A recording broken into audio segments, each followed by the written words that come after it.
नमस्कार जी, भारत में आपका स्वागत है। मैं हूँ एआई एंकर जीनिया, देश दुनिया की बड़ी खबरों के साथ मैं हाजिर हूँ।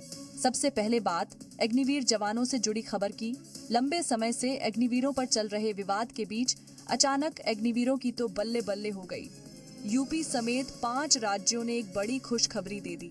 लंबे समय से चल रही सियासत के बाद यूपी में सीएम योगी ने तो अग्निवीरों के लिए खजाना खोल दिया। यूपी में पुलिस और पीएसी में आरक्षण का ऐलान कर दिया। अग्निवीरों पर यूपी ने खजाना खोला तो बीजेपी शासित 5 और राज्यों ने आरक्षण का ऐलान कर दिया, जिसमें मध्य प्रदेश, छत्तीसगढ़, ओडिशा, गुजरात और उत्तराखंड शामिल हैं, जहां राज्य पुलिस भर्तियों में आरक्षण दिया जाएगा। लेकिन विपक्ष की सियासत खत्म नहीं हो रही। इससे पहले केंद्रीय गृह मंत्रालय ने पूर्व अग्निवीरों के लिए केंद्रीय अर्धसैनिक बलों में 10% पद आरक्षित करने का फैसला किया था। पश्चिम बंगाल में हिंसक घटनाएं थम नहीं रही।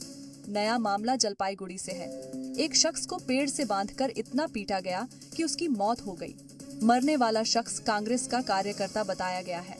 आरोप है कि इस हत्याकांड को अंजाम देने वाले अपराधियों को टीएमसी कार्यकर्ताओं ने पनाह दी। पहले युवक को पेड़ से बांधा गया, फिर सिर पर रॉड से हमला किया गया। युवक पर तब तक वार किए गए जब तक वो मर नहीं गया। मरने वाला 42 साल का माणिक रॉय था। और ये सब हुआ ममता दीदी के बंगाल में, जहां अपराधियों के हाथ कानून से कुछ ज्यादा ही लंबे हैं। बंगाल में ऐसी घटनाएं अब आम हो चुकी हैं और आम हो चुका है किसी आपराधिक घटना से टीएमसी कार्यकर्ताओं और नेताओं का नाम जुड़ना।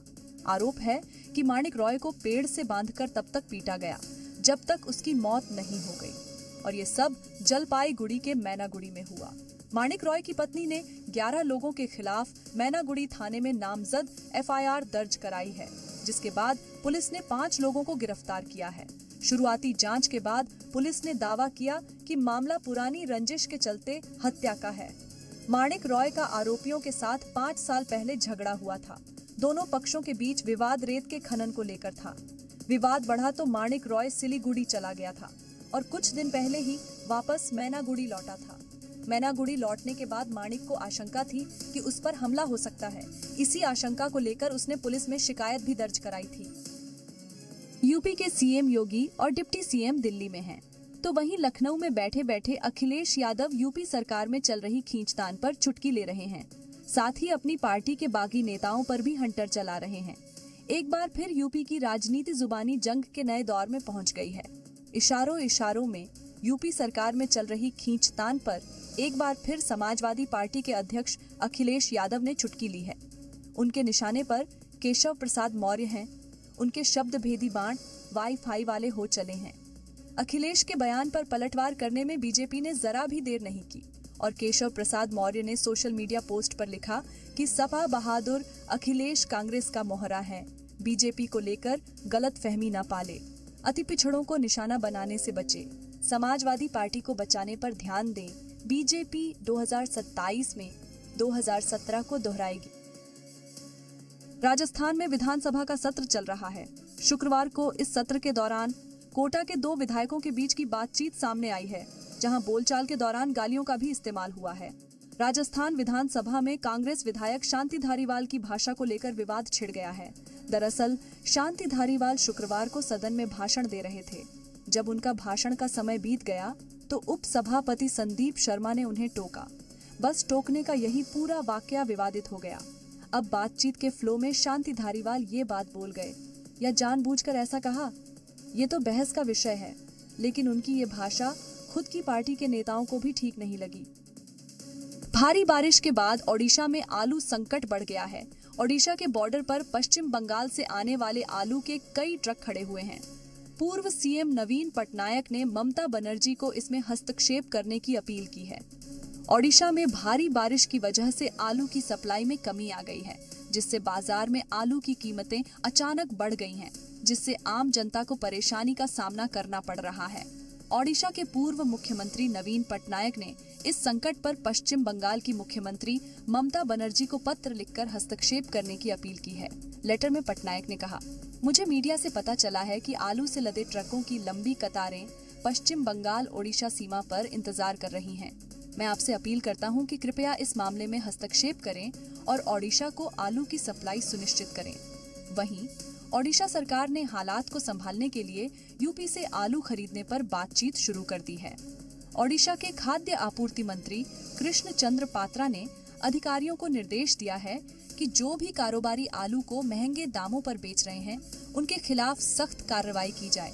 ओडिशा में इस समय थोक बाजार में आलू के दाम 26 रुपये प्रति किलो है, जो खुदरा ग्राहकों को 35 रुपये प्रति किलो की दर से ज्यादा नहीं मिलना चाहिए। देश भर में बढ़ती जनसंख्या से हालात पहले से खराब है।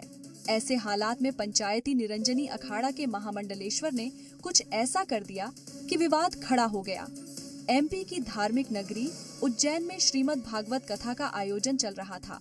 सैकड़ों की संख्या में श्रद्धालु महामंडलेश्वर स्वामी प्रेमानंद महाराज को सुनने के लिए आए थे, लेकिन बाबा प्रेमानंद ने श्रद्धालुओं को आबादी बढ़ाने का ज्ञान देकर नया विवाद खड़ा कर दिया।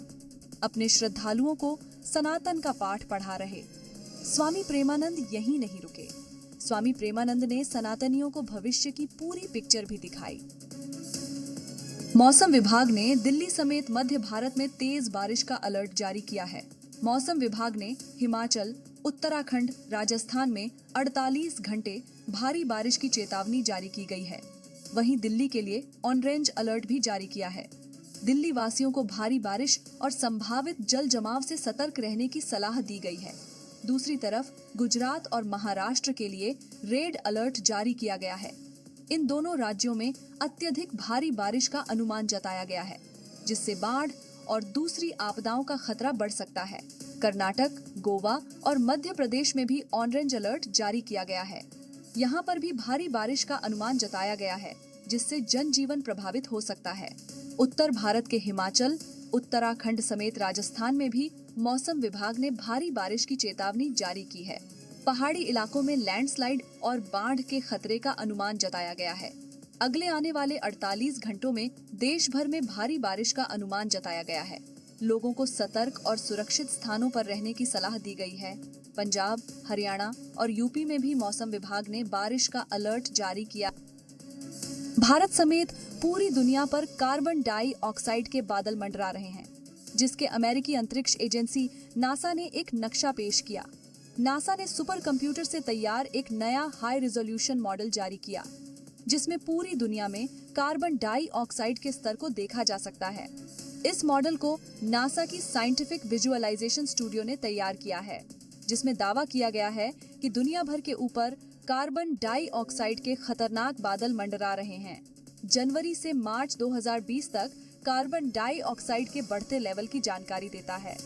इस मॉडल को देखने पर साफ पता चलता है कि चीन, अमेरिका और साउथ एशिया में कार्बन डाइऑक्साइड का अधिकतर उत्सर्जन पावर प्लांट, इंडस्ट्री और गाड़ियों से पैदा होता है। वहीं अफ्रीका और दक्षिण अमेरिका जैसे देशों में ये आग लगने की वजह से पैदा होता है। इस मॉडल को तब तैयार किया गया है जब दुनिया भर में कार्बन डाइऑक्साइड का स्तर लगातार बढ़ता जा रहा है और इसकी वजह से धरती और गर्म हो रही है। अंतरिक्ष की रेस में अब चीन खुद को एक कदम आगे बढ़ाते हुए वहां सब्जियां उगाने की प्लानिंग कर रहा है। हाल ही में चीन के चैंगई-5 चांद से मिट्टी के सैंपल लाया है, जिसमें पानी के कण भी मिले हैं। चीन के अंतरिक्ष वैज्ञानिकों को चंद्रमा से लाई गई मिट्टी में पानी के निशान मिले। CAS यानी चाइनीज एकेडमी ऑफ साइंसेज के मुताबिक चांगई-5 अंतरिक्ष अभियान के तहत चांद से मिट्टी और चट्टानों के नमूने लाए गए थे, जिनके परीक्षण के बाद मिट्टी में पानी के कण मिले। बताया गया कि ये खोज चीन के चांगई-5 मिशन के माध्यम से संभव हो पाई। परीक्षण के बाद CAS ने दावा किया कि मिट्टी के नमूनों में आणविक जल से युक्त खनिज पाए गए। चंद्रमा से लाई गई मिट्टी में पानी के निशान मिलने के बाद चीनी नेटिजन्स ने चंद्रमा पर विभिन्न प्रकार की सब्जियां, फल और फूल उगाने की संभावना पर चर्चा शुरू कर दी है। चीन के चांगई-5 मिशन की ओर से चांद की मिट्टी में पानी की खोज एक महत्वपूर्ण उपलब्धि है, जो न केवल वैज्ञानिक दृष्टिकोण से बल्कि अंतरिक्ष अन्वेषण के भविष्य के लिए भी बहुत महत्वपूर्ण है। करीब 1.5 महीने से अंतरिक्ष में फंसी सुनीता विलियम्स कब वापस लौटेंगी? अभी तक इसकी तारीख तय नहीं हो पाई है। अमेरिकी अंतरिक्ष एजेंसी नासा ने बताया कि जून महीने से ही सुनीता विलियम्स और बुच विल्मोर अंतरिक्ष में फंसे हुए हैं। सुनीता विलियम्स और बुच विल्मोर की अंतरिक्ष से वापसी कब होगी, इसकी अभी कोई जानकारी सामने नहीं आई। 5 जून को सुनीता विलियम्स अपने साथी बुच विल्मोर के साथ बोइंग स्टारलाइनर कैप्सूल से स्पेस स्टेशन में गई थी, लेकिन इस स्पेस क्राफ्ट में खराबी आने के बाद से वो वहीं फंस गईं। 1.5 महीने से ज्यादा समय बीत गया। दोनों अब तक अंतरिक्ष में ही फंसे हुए हैं। नासा के अधिकारियों के मुताबिक उन दोनों को तब तक स्पेस में रहना पड़ेगा जब तक कि सभी इंजीनियर मिलकर बोइंग कैप्सूल की समस्या को खत्म कर अपना काम पूरा नहीं कर लेते। जानकारी के मुताबिक मिशन मैनेजर अभी उन दोनों की वापसी की तारीख को लेकर किसी भी तरह की घोषणा करने के लिए तैयार नहीं है। सुनीता विलियम्स और बुच विल्मोर बोइंग के नए स्टारलाइनर कैप्सूल में सवार होने वाले पहले व्यक्ति हैं, जो पिछले महीने की शुरुआत में अंतरिक्ष में गए थे। स्पेस स्टेशन से जुड़ने से पहले उन्हें हीलियम लीक और थ्रस्टर में खराबी का सामना करना पड़ा था और बताया गया कि इस खराबी ने उनकी वापसी को पटरी से उतार दिया। मैं यानी AI एंकर जीनिया आपको नए अंदाज में इसी तरह ताज़ा तरीन खबरों से रूबरू कराती रहूंगी। आप देखते रहिए जी भारत।